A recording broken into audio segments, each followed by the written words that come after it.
Bon, après avoir étudié dans le chapitre 6 les composants du système immunitaire et leurs caractéristiques, dans cette vidéo, on va aborder la réponse immunitaire proprement dite. La réponse immunitaire est divisée en deux types, la réponse non spécifique et la réponse spécifique. Donc, dans cette vidéo, on va détailler les mécanismes de défense et les effecteurs de chacune de ces deux réponses. Je vous rappelle que la différence essentielle entre la réponse non spécifique et la réponse spécifique, c'est la capacité du système immunitaire à distinguer entre l'identité de l'élément du non-soi. Dans la réponse non spécifique, le système immunitaire ne distingue pas l'identité de l'antigène.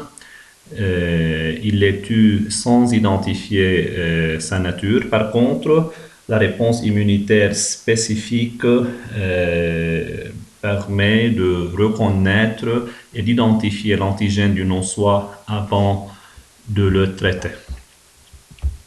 Avant même de commencer dans la réponse immunitaire non spécifique, notre corps est bien protégé par des barrières naturelles qui ne font pas partie du système immunitaire et qui constituent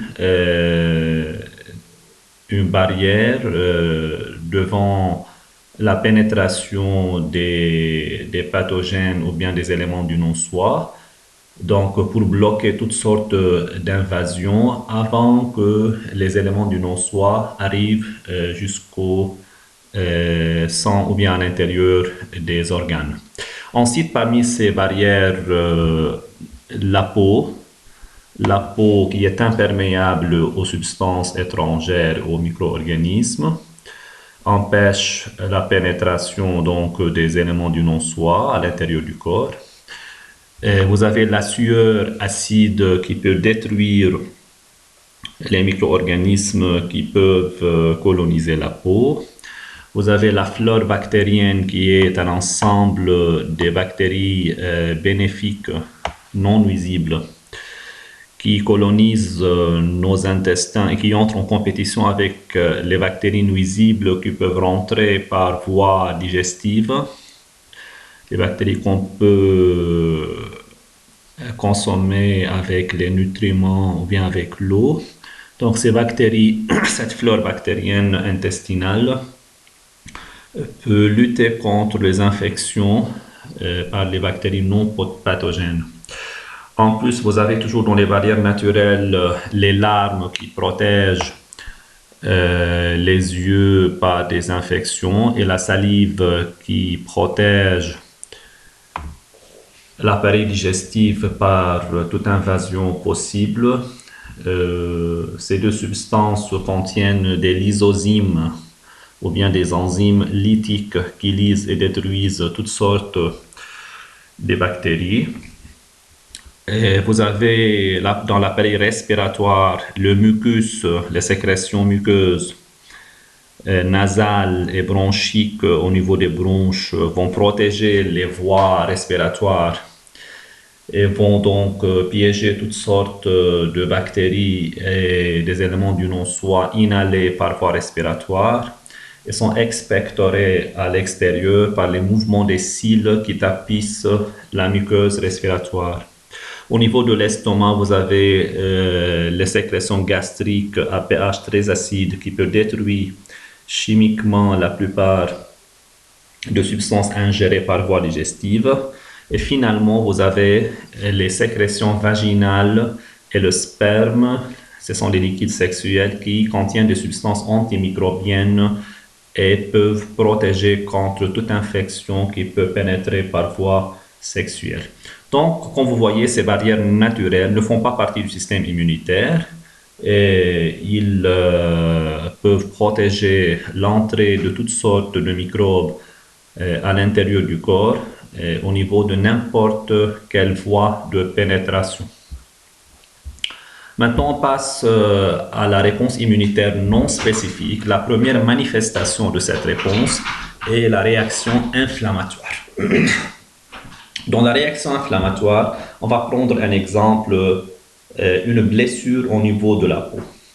Si la peau est blessée et il n'est pas bien protégée et couverte, des bactéries peuvent entrer de l'air jusqu'à la plaie ou bien jusqu'à la blessure. Ce sont les bactéries qui sont colorées en vert dans la figure. Ça, c'est une cellule de la peau qui est maintenant en contact avec des bactéries. Les cellules qui sont locales au niveau du site de l'infection, site de la blessure, commencent à sécréter des substances appelées cytokines.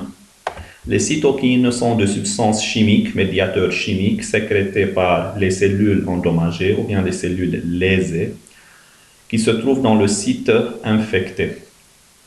Ces médiateurs chimiques ont plusieurs rôles qu'on va traiter au fur et à mesure dans cette page. La première fonction des cytokines est la vasodilatation.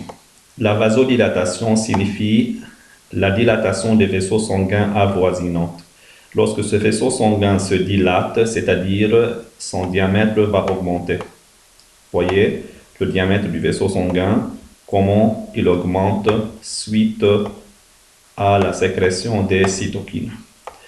Et maintenant, l'augmentation du diamètre du vaisseau sanguin va augmenter l'afflux du sang vers le site infecté.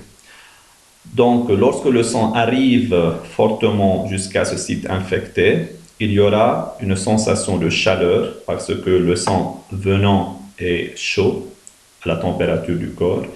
Et il y aura encore une rougeur. La rougeur, c'est parce que la couleur du sang est rouge. Le deuxième rôle des cytokines est la vasoperméabilité, c'est-à-dire la cytokine sécrétée par les cellules dans le site infecté provoque une perméabilité du vaisseau sanguin. Vous voyez le vaisseau sanguin, ces cellules sont collées les unes sur les autres, ne sont pas espacées. Mais suite à la sécrétion de cytokines, vous voyez un espace apparaît entre les cellules qui constituent la paroi du vaisseau sanguin. Donc, cette augmentation de perméabilité provoque la fuite du sang. Le plasma s'enfuit du vaisseau sanguin à l'extérieur vers le site infecté. Cette fuite de plasma provoque un gonflement au niveau du site infecté, ce qu'on appelle un œdème. Et cet œdème va presser sur les terminaisons nerveuses ou bien sur les nocicepteurs situés à ce niveau, provoquant ainsi une sensation douloureuse. Donc, ça, c'est l'explication des 4 signes d'inflammation. La dernière fonction des cytokines est le chimiotactisme, c'est-à-dire ces cytokines vont attirer des cellules immunitaires du sang vers le site infecté. Comme vous voyez, les cytokines commencent à attirer les cellules immunitaires. Donc, cette cellule immunitaire, c'est un phagocyte et plus précisément, c'est une granulocyte, un noyau polylobé et au cytoplasme granulé. Et ça, c'est un monocyte. Donc, ces 2 cellules vont traverser la paroi du vaisseau sanguin et sortir vers le site infecté par un mécanisme appelé diapédèse, c'est-à-dire les cellules émettent des pieds appelés pseudopodes pour permettre de sortir du sang vers le site infecté. À ce niveau-là, vous voyez le monocyte se différencie en macrophage qui se ressemble maintenant à une cellule géante. Ce macrophage qui est maintenant migré vers le site d'infection va commencer la réaction immunitaire suivante qui est toujours dans la réponse non spécifique qui est la phagocytose. Au cours de la phagocytose, cette granulocyte s'adhère dans une première étape à la bactérie, c'est l'adhésion, c'est-à-dire le contact, sans la reconnaître, sans identifier la nature de la bactérie, parce que ce mécanisme est toujours le même quel que soit le type de la bactérie ou bien de l'élément du non-soi. Dans la deuxième étape de la phagocytose, la bactérie est absorbée, elle est englobée dans la granulocyte, elle est endocytée. Et maintenant, la bactérie est à l'intérieur de la granulocyte. Et ça, elle s'appelle maintenant un phagosome, c'est-à-dire le corps avalé. Trois cas peuvent avoir lieu suite à cette étape. Donc, la bactérie sera digérée par des enzymes lytiques contenues dans des organes appelés lysosomes qui se trouvent à l'intérieur des granules de la granulocyte. Donc, la digestion de la bactérie peut se terminer et donc les débris de la bactérie sont rejetés et dans ce cas-là, l'infection se régresse et se termine. Un deuxième cas peut arriver que la bactérie peut rester intacte pour une période plus ou moins longue, appelée période d'incubation ou bien période de latence. Et un troisième cas peut arriver que le granulocyte peut mourir sous l'action de la bactérie qui peut être plus forte que la cellule immunitaire. Donc, pour résumer, la réponse immunitaire non spécifique ne distingue pas l'identité de l'antigène. Elle se déroule immédiatement, c'est-à-dire quelques heures plus tard après l'infection. Elle se situe dans les sites infectés, c'est-à-dire au niveau de la peau, des yeux, de l'appareil respiratoire, de l'appareil digestif, de l'appareil urinaire, de l'appareil reproducteur, c'est-à-dire au niveau de la voie de pénétration de l'élément du non-soi. Les acteurs ou bien les effecteurs de cette réponse sont les cellules phagocytaires, ensuite le macrophage et le granulocyte neutrophile. Et les manifestations ou bien les mécanismes de cette réponse sont la réaction inflammatoire avec ces 4 signes, ainsi que la phagocytose. Maintenant, on passe à la réponse immunitaire spécifique, c'est-à-dire qui distingue bien la nature de l'élément du non-soi. Dans cette page, on va mettre en évidence la réponse immunitaire spécifique. Dans cette expérience, si on injecte à une poule des bactéries appelées Salmonella, qui sont d'habitude tueuses, qui provoquent la mort de la poule, mais si on les injecte sous forme tuée, c'est-à-dire ces bactéries sont capables d'immuniser la poule, c'est-à-dire de stimuler son système immunitaire, mais sans provoquer des maladies, sans provoquer sa mort. Si cette injection de salmonella tuée est suivie après 10 jours de l'injection de salmonella vivante cette fois-ci, la poule survit. Donc, on en conclut que les salmonella tuées ont protégé la poule contre la mort par les salmonella vivantes. Donc, la poule est immunisée contre la salmonella. Mais dans la troisième expérience, lorsque la poule est injectée par des salmonella tuées, comme on a déjà cité, mais cette fois-ci, après 10 jours, elle est injectée par un autre type de bactérie qui est la choléra vivante. Ceci provoque la mort de la poule parce que, tout simplement, on conclut que les salmonella tuées ne protègent pas la poule contre la mort par la choléra. Donc, on conclut que la réponse immunitaire contre les salmonella est spécifique, c'est-à-dire lorsqu'une poule est immunisée contre la salmonella, elle est protégée contre la salmonella seulement et non pas contre n'importe quel autre type de bactéries. Donc, c'est la spécificité de la réponse immunitaire. De même, dans les expériences 2 et 4, on peut prouver de la même façon que la réponse immunitaire contre la choléra est aussi spécifique. La réponse immunitaire spécifique est de 2 types et cette classification est basée selon les effecteurs de cette réponse. Dans le premier type de la réponse immunitaire, on parle de la réponse à médiation humorale. Humorale, c'est-à-dire les effecteurs se trouvent dans le plasma ou bien dans les sérums, la fraction liquide du sang. Dans cette expérience, on injecte à une souris de l'anatoxine tétanique. Donc, c'est une toxine atténuée, affaiblie, qui ne provoque pas la mort de l'animal, mais qui stimule son système immunitaire. L'anatoxine tétanique est la forme atténuée ou bien affaiblie de la toxine tétanique qui est extraite à partir de la bactérie Clostridium tetani.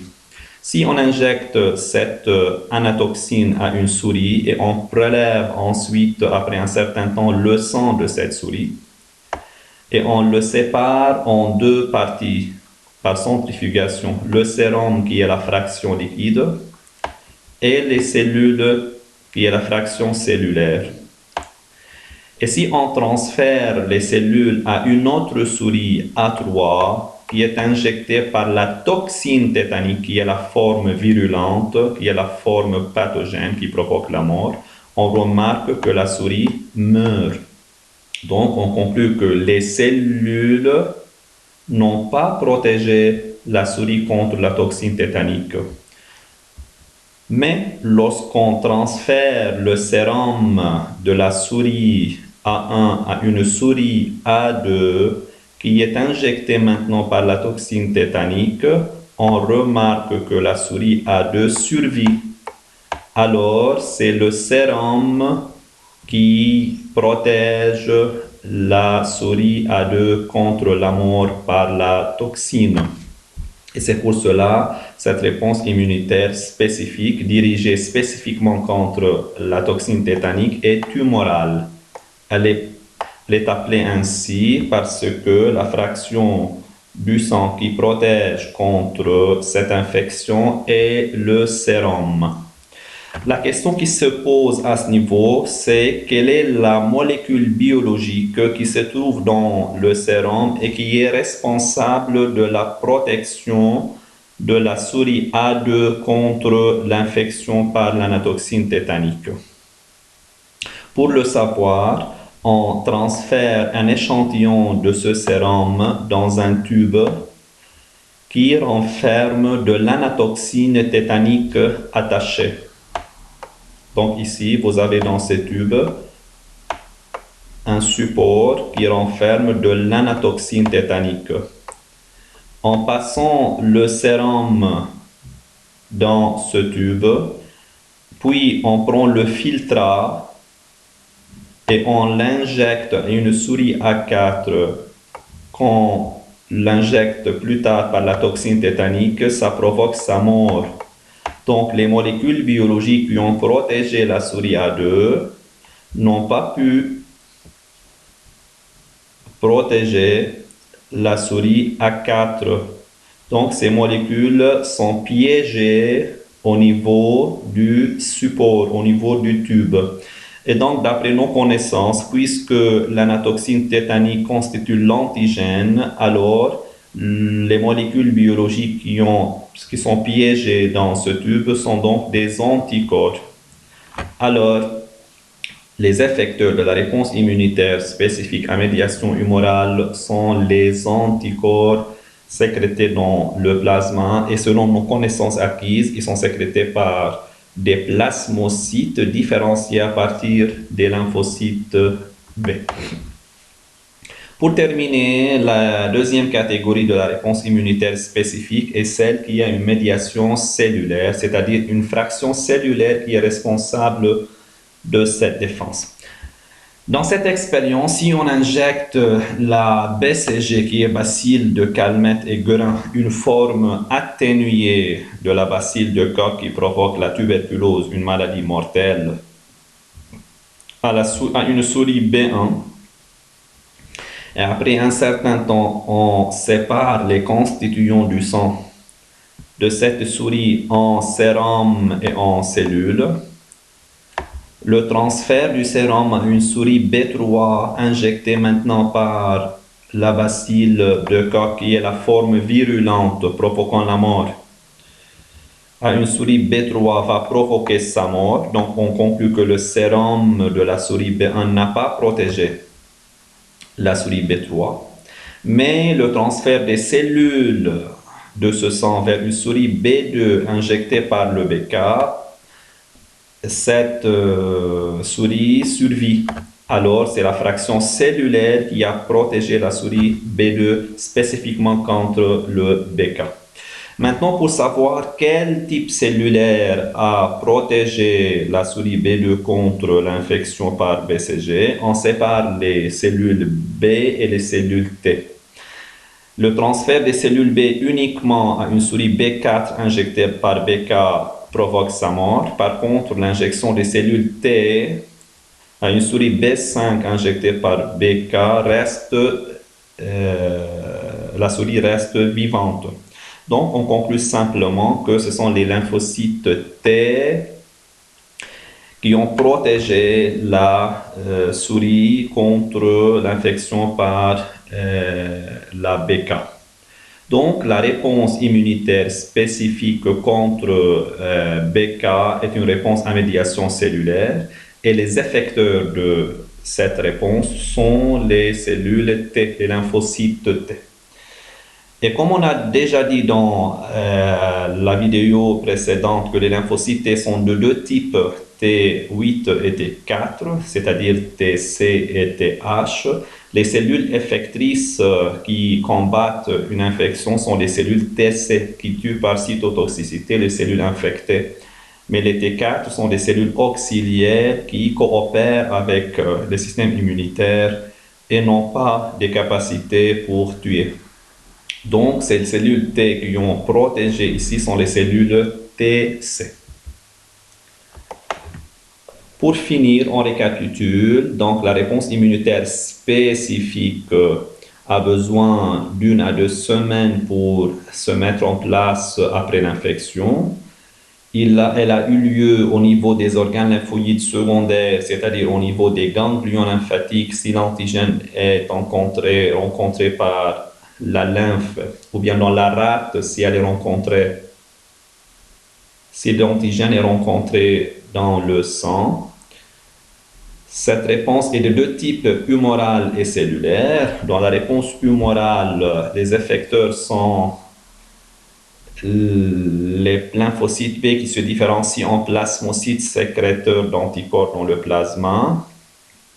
Et le type cellulaire des effecteurs sont les lymphocytes TC qui tuent par cytotoxicité. Et ces deux mécanismes seront ultérieurement détaillés dans des vidéos qui viendront plus tard.